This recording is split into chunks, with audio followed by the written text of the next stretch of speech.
Influenceur, un métier? Non mais vous rigolez? Les réseaux sociaux? Ouais, y a que les jeunes qui vont là-dessus. Les réseaux sociaux, ça ne crée que des problèmes. Ils gaspillent leur temps en étant toujours sur leur téléphone. On en a marre que des gens pensent ça des réseaux sociaux. Nous, les élèves de seconde 2023-2024 de la MFR d'Auchy, on va vous prouver le contraire. Dans les épisodes de la saison 4 de ce podcast, nous allons vous expliquer comment fonctionnent les réseaux sociaux les plus importants de notre époque. Dans cet épisode, on va vous présenter Snapchat.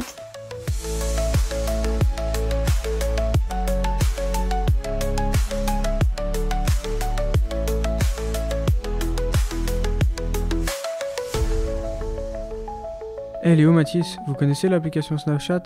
Ouais, comme ça quoi. Allez, je t'explique. C'est un réseau social créé en 2011. Il permet de communiquer avec des amis ou même des personnes inconnues, pour partager son quotidien avec des stories qui ne durent que 24 heures, pas plus. Il y a aussi des réels qui, eux, ne se suppriment jamais, à moins de le faire soi-même. Sur Snap, on peut aussi créer des groupes entre amis pour discuter à plusieurs personnes sur une même conversation. Il y a aussi un système où on envoie une photo ou une vidéo à une personne, en particulier, ou sur un groupe. Peu importe la photo, avec ou sans filtre, un selfie ou son quotidien. Ah ouais, même des fois on regrette de l'avoir mis en story publique. Ici, aucun risque, la photo ne dure que 10 secondes seulement. On ne peut la voir que 2 fois seulement, après il est possible de la revoir sauf si on a enregistré la photo dans la conversation. Ah mais c'est trop nul ça. Il y a aussi une fonctionnalité sur Snap qui a fait beaucoup de succès. C'est la localisation instantanée avec ses amis ou ses proches, ou alors aussi pour que les parents sachent où sont leurs enfants. Snap peut servir aussi de galerie photo, prise avec l'application, ce que l'on appelle des snaps.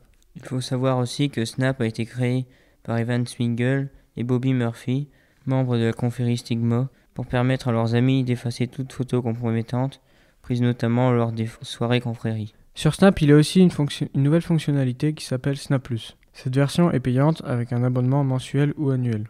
Cette version permet de voir quand la personne en trouve les messages, de changer le fond d'écran de conversation, de changer l'icône de l'application. Elle permet aussi la restauration des snapflammes. Un snapflamme augmente chaque jour lorsque les utilisateurs s'envoient chacun un snap. Cette option payante autorise la suppression de MyHal, l'intelligence artificielle de Snapchat. Ce dernier point fait polémique d'ailleurs. Enfin, Snap Plus coûte 35 € par an. Moi j'ai trouvé la française la plus suivie de Snapchat. Elle est connue sous le nom de Poupette Kenzo. Son vrai nom est Kenzo Breschrif. Elle a 23 ans et elle a un mari et 2 enfants. Elle a 1,6 million d'abonnés sur Snapchat. Après avoir vécu quelques mois dans les Émirats Arabes Unis avec sa famille et son mari, la jeune femme a décidé que son cœur était plus attaché à son pays d'origine. Selon ses propres mots, c'est à Paris qu'elle souhaite désormais poser ses valises. En fin d'année 2023, elle avait eu une amende de 50 000 € après avoir fait de la publicité pour des produits non autorisés. Elle a récemment fait parler d'elle en mai 2024 en tenant des propos antisémites sur les réseaux sociaux. Moi aussi j'ai un influenceur, il s'appelle Alexis Bernat.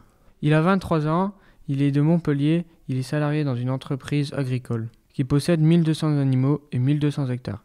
Il partage son quotidien à travers les carreaux de son tracteur. Comment ça, à travers les carreaux de son tracteur? Bah oui, il nous met à sa place dans son tracteur et dans ses journées et sa passion, souvent sous la forme de l'humour ou des vidéos pour défendre l'agriculture. Il diffuse ses stories à plus de 29 000 personnes depuis maintenant 2 ans. Son but n'est pas de faire de l'argent à travers ses vidéos, mais de partager sa passion et son métier. Ces deux créateurs font tous les deux du contenu et ils ont un point commun, ils partagent tous les deux leur vie. Alexis lui aussi est passionné par la marque Fendt. On peut le voir notamment dans ses vidéos sur lesquelles il laboure, sème, transporte du fourrage. Il arrive qu'il casse du matériel agricole et se le filme montrant les dégâts et comment sa panne ou la casse est arrivée. Ou alors il filme les chantiers agricoles. Contrairement à Alexis, Poupette Kenzo fait des placements de produits et a détourné de l'argent à une hauteur de plus de 200 000 €. Elle fait jusqu'à une dizaine de stories par heure, généralement elle raconte sa vie. Dans ce podcast, on a découvert l'application Snapchat et on a vu 2 influenceurs en particulier avec 2 vies complètement différentes. On a aussi découvert que l'on peut passionner les gens en partageant son métier avec de l'humour, mais aussi avec sérieux en expliquant son métier, ce qui peut aussi servir aux personnes qui ne sont pas du milieu agricole ou comme Poupette Kenzo qui raconte ses loisirs, sa vie et son quotidien. Malgré ce qu'on peut en penser, cela demande énormément de temps et d'efforts pour créer ce contenu.